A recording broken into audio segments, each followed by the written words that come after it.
नमस्ते बच्चों, आज हम एक ऐसी कहानी के बारे में बात करेंगे जो सिर्फ एक कागज के टुकड़े या एक फोटो की कहानी नहीं है, बल्कि गुजरे हुए वक्त और कभी न भरने वाले जख्मों की कहानी है। यह एक कहानी बेटी की है जो अपनी माँ की एक पुरानी तस्वीर को देखकर यादों के समंदर में डूब जाती है।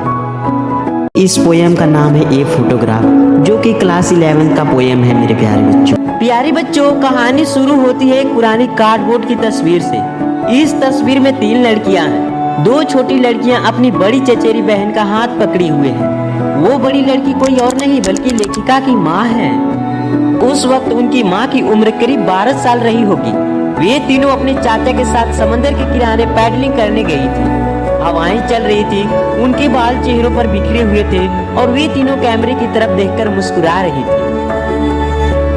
प्यारे बच्चों, अब कहानी में एक मोड़ आता है। समय बीत चुका है, शादी हो गई, बच्चे हो गए। करीब 20 से 30 साल बाद जब लेखिका की माँ उसी पुरानी तस्वीर को देखती है तो वे हंस पड़ती है। वे अपनी बेटी को दिखाती है और कहती है, देखो बेटी, डॉली और बेटी को देखो, उन्होंने हमें समुद्र किनारे जाने के लिए कैसे कपड़े पहनाए थे। बच्चों, माँ के लिए वो हंसी उनके बचपन की मीठी याद थी, लेकिन यहाँ एक गहरा दर्द छिपा है।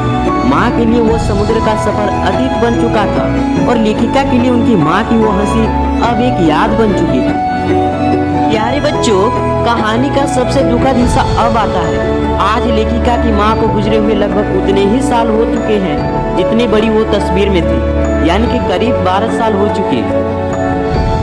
प्यारे बच्चों, लेखिका उस तस्वीर को देखती है तो उन्हें एहसास होता है कि समंदर तो आज भी वैसा ही है, लहरें आज भी वैसे ही उठती हैं, लेकिन उनकी माँ की वह क्षणभंगुर पैर अब इस दुनिया में नहीं है।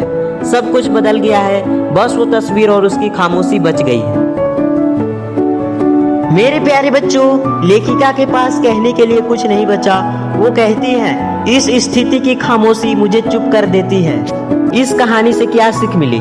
तो मेरे प्यारे बच्चों, इस कहानी से यह सीख मिली कि समंदर नहीं बदला, लेकिन इंसान बदल गया और फिर चला भी गया। अगर आपको ये एक्सप्लेनेशन पसंद आया हो तो वीडियो को लाइक और चैनल को सब्सक्राइब जरूर करें। मैं मिलता हूँ मेरे प्यारे स्टूडेंट्स नेक्स्ट वीडियो में।